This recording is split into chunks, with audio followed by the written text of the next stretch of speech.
Entonces intentemos aplicar los conceptos previos en herramientas específicas de casos clínicos. Miren como el estudio del aborto, por ejemplo. El estudio del aborto parece que no es una cosa interesante o importante, digamos, bueno, si ya se perdió. Pero hay pacientes como estos, por ejemplo, uno dice aquí, bueno, pero si tiene 46 cromosomas y ya está. Fíjense, esto que está aquí es un isocromosoma. Eso quiere decir que tiene una imagen especular de esta parte de abajo del cromosoma 21. Esto quiere decir que este paciente tiene una trisomía 21, aunque no tenga 3 cromosomas 21. Y como tiene una trisomía 21 no libre, que así se llama esta, deberíamos estudiar a los padres porque es posible que tengan una translocación robertsoniana y que tengan hasta el 25% de riesgo de volver a tener otro pequeñito con síndrome de Down, que puede o puede no morir durante la gestación.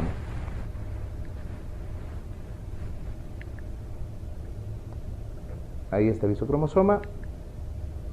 Y este es un paciente 46XY, pero es más 21. ¿Verdad? Así es como se reporta esto. El estudio molecular del aborto.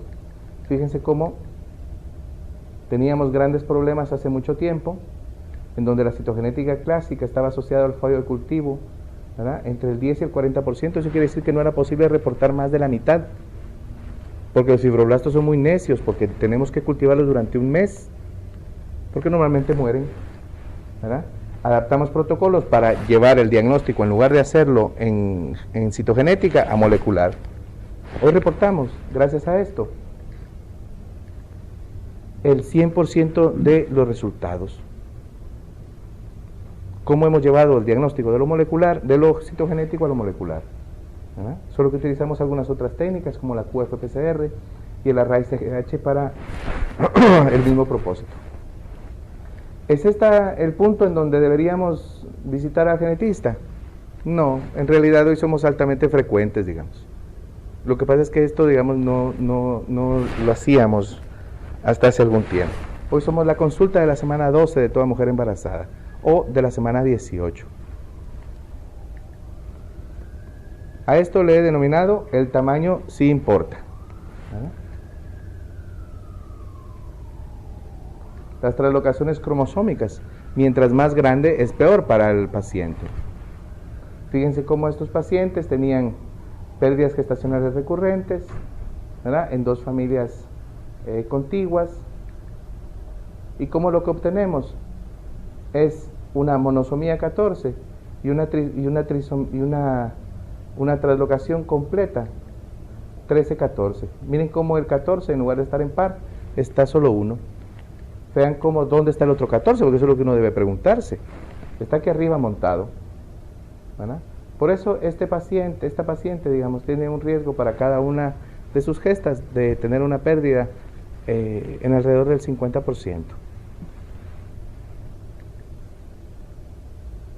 Ahí está el 14, ¿verdad? Esto es una mutación robertsoniana 13-14. Bueno, la genética te da sorpresas, igual que la vida. El método como la base de la medicina. Todo el proceso debe ser ordenado. Brincarnos procedimientos en los protocolos son esos riesgos, esa actitud temeraria que normalmente nos lleva a equivocarnos. Fíjense cómo esta pareja vino conmigo porque esta señora tenía un fallo ovárico prematuro y 2 pérdidas, ¿verdad? La señora tenía un poquito de dificultad de aprendizaje, digamos. Cuando platicamos con ella nos damos cuenta que están como que les falta un hervor, ¿verdad? No terminan de tener una charla inteligente.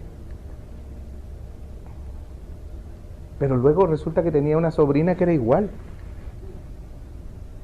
Otro sobrino que eran iguales. Y que decían, no, es que en la familia son un poco lentos, ¿verdad? Luego apareció un tío por aquí. Y lo que nos encontramos, fíjense ustedes, porque esto, miren, 2 varones, ¿verdad? Y un fallo ovárico por aquí. Ay, decía uno, de repente esto no va a ser un X frágil o una cosa así. Pero había una mujer con las mismas características, ¿verdad? Además con un pequeño retraso. Entonces, un poquito a ciegas, hicimos el estudio y lo que nos encontramos es que la paciente tenía una translocación del 12, fíjense cómo está el 12 aquí, perdido, pegado aquí, y un trozo de aquí pegado aquí. Por eso se comporta con retraso mental y falla ovárica prematura, porque tiene una pérdida de un trozo del cromosoma X. En la genética nuestro paciente no es el individuo. En la genética de nuestro paciente, el individuo sí, pero solo es la puerta de entrada para la familia.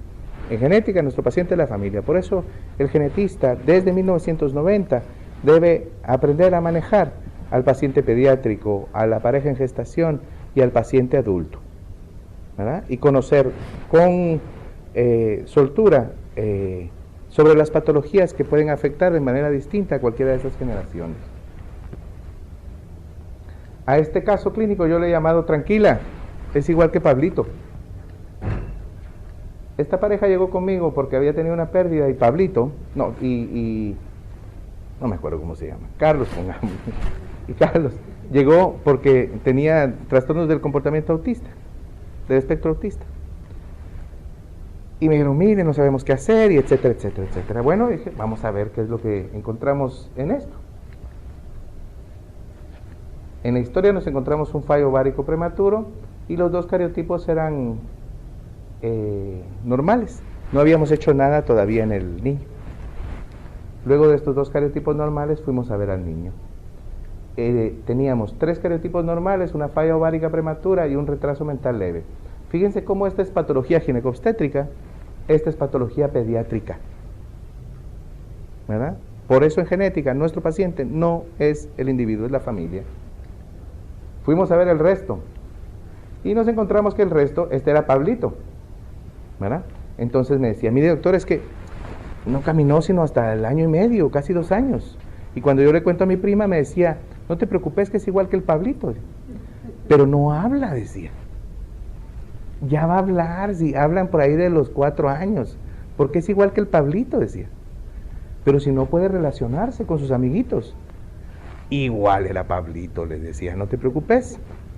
Bueno, pues resulta que el Pablito tenía un diagnóstico de autismo, ¿verdad? Que es increíble cómo todavía vemos pacientes con diagnóstico de autismo, cuando esto no es un diagnóstico más, ¿verdad? Él lo que tiene es, como característica clínica, comportamientos del espectro autista.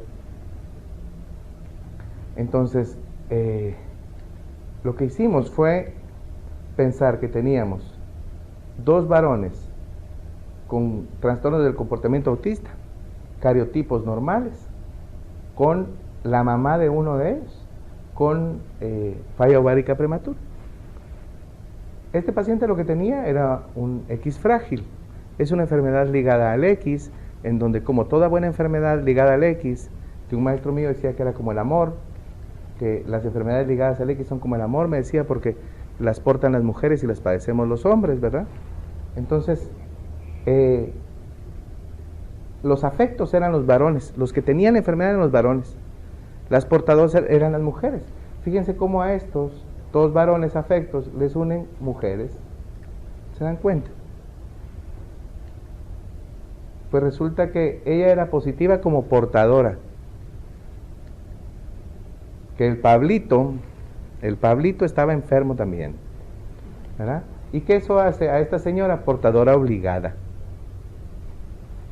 Luego resulta que el gran problema es que esta familia tenían un embarazo en el camino y era un varón, ¿verdad? Y si es un varón tiene el 50% de probabilidades de tener la misma patología. Pero fíjense que para hacer diagnóstico del X frágil aquí es una prueba molecular.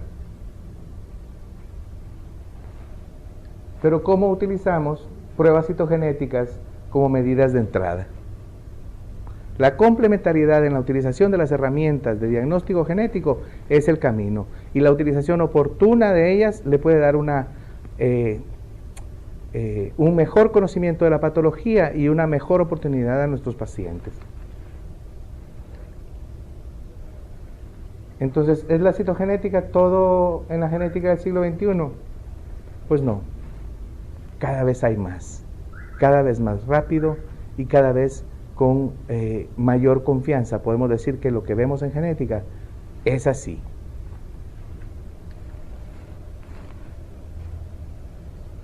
Ah, este es interesante y es el último. Pero si tiene un cariotipo normal, doctor. Una pareja con dos cariotipos normales, no había nada en la familia y no eran capaces de tener hijos estos de aquí.